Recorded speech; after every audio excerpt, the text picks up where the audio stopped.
Good evening and welcome back to where? Let's see. Last I seen, Saskatchewan was up 13-6 on Winnipeg. And earlier today, Ottawa beat Edmonton 20-14. Close game, I guess. So, yeah. Gotta love a good Friday night doubleheader. Hopefully it's probably warm enough in Regina between Winnipeg and Saskatchewan. I told you that story of when Las Vegas posse were around.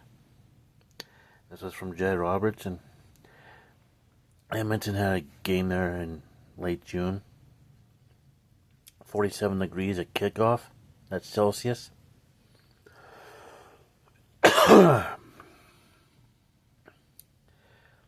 And apparently he said he lost 20 pounds. Just in that game because he was on special teams and on defense. And I think a lot of players are glad the posse that only lasted one season. They played in Sam Boyd Stadium. No, this is years before Allegiant Field was even thought of.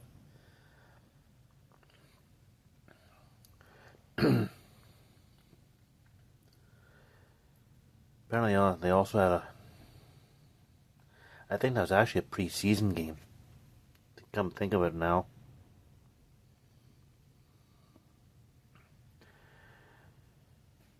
This is long before we got the 21 weeks. I think they had an 18-week season.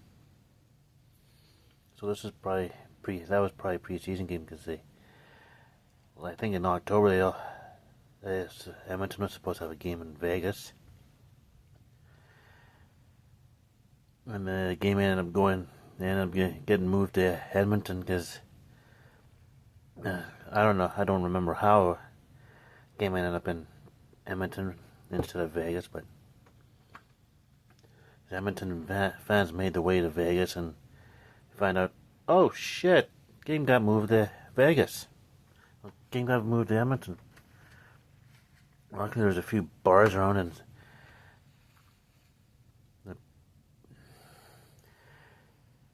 some of the bars and the restaurants were accommodating and letting the Edmonton fans watch the game from their places, which is nice. So yeah, the only real good U.S. team they had was the Baltimore Stallions. So there you go. I made it to the Grey Cup in '94 and lost to BC and then beat Calgary in '95. And then they just ditto. First they ditto. Posse folded in '94. Sacramento Gold Miners ended up moving to Houston, and San Antonio becoming the Texans. I think they lasted 2 seasons there. Well, for sure one. They folded in '95.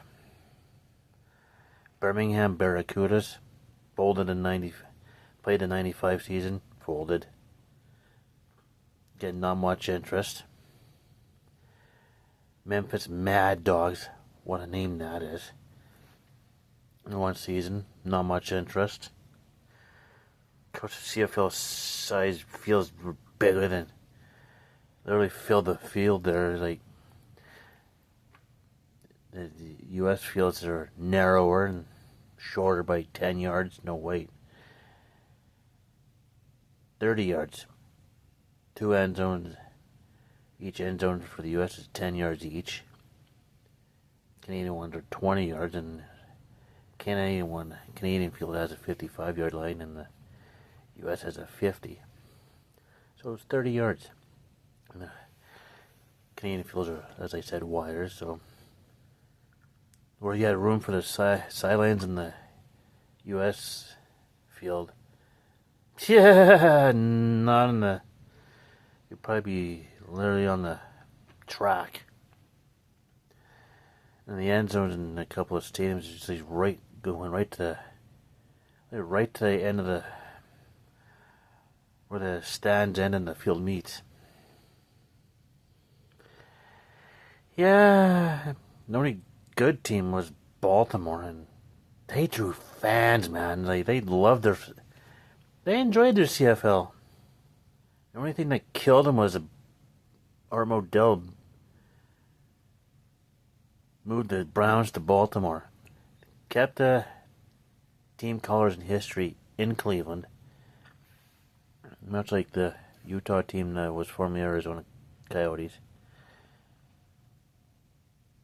Baltimore is basically an expansion team, even though their players were formerly from playing Cleveland, contracted under Cleveland.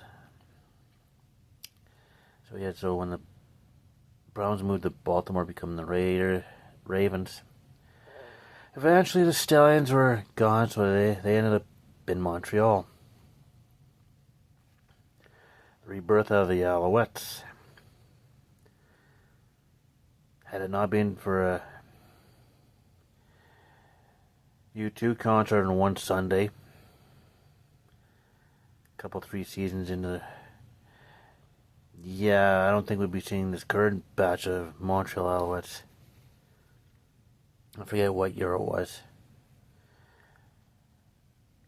And I think they unexpectedly had a East semi-final game or an East final game. It happened to coincide with a U2 concert in Olympic Stadium. So, okay, we got a dilemma. Hey, how about Molson Stadium over there? Filled it up. Yeah, they've been drawing pretty damn well there ever since. I was like, hey, we like this. We should stay here. The only time they ever went to play in the Olympic Stadium is if there was a Grey Cup there, or if they had a Division semi or Division final game. So, yeah, and I might as well do this Olympic history. We have reached the new millennium, the year 2000, the 27th Olympiad in Sydney, Australia. Games ran from September 15th to October 1st. 199 nations, 10,647 athletes. Afghanistan was barred due to the Taliban rule. Could have been 200. Stupid Taliban. Anyways, this was the first games to feature 300 events. And these are the final games under Juan Antonio Samaranch, who decided to retire. The triathlon made his debut here, and Bridget McMahon of Switzerland won on the women's side, and Simon Whitfield of Canada won on the men's side. And this is the debut of Ian Thorpe, the Torpedo. Kathy Freeman of Australia.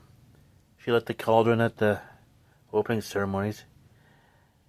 Did anybody remember the mechanical glitch that torch has? Is you're supposed to... She lights the torch, it comes up and it's supposed to just light up the... Yeah, it comes up and it's supposed to start right. It kind of malfunctions and it gets stuck there for like 5 minutes. How awkward was that? Anyways, eventually they figured it out and up it went. Not only does Kathy Freeman light the cauldron, she ends up winning the 400 meter. Cameroon wins its first ever soccer gold. I think it was its first ever soccer medal, actually. Democratic Republic of Congo appears for the first time since 1980. It was under the name Zaire from 1984 to 1996. United States, most gold with 37, and most overall with 93. Australia, the hosts, 16 gold, 25 silver, 17 bronze for 58 total. And good old Canada, 3 gold, 3 silver, 8 bronze for 14 total. And there is the year 2000. Tomorrow, the return of the games in Athens, Greece. And the slogan for those games was "Welcome Home." 108 years in between hosting is like, wow. Everybody wanted them to win the Centennial Games in '96, and it ended up Atlanta.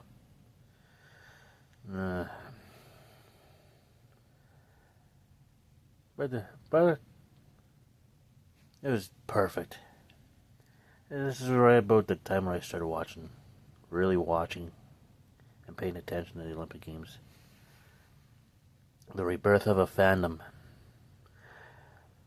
So yeah, there we go.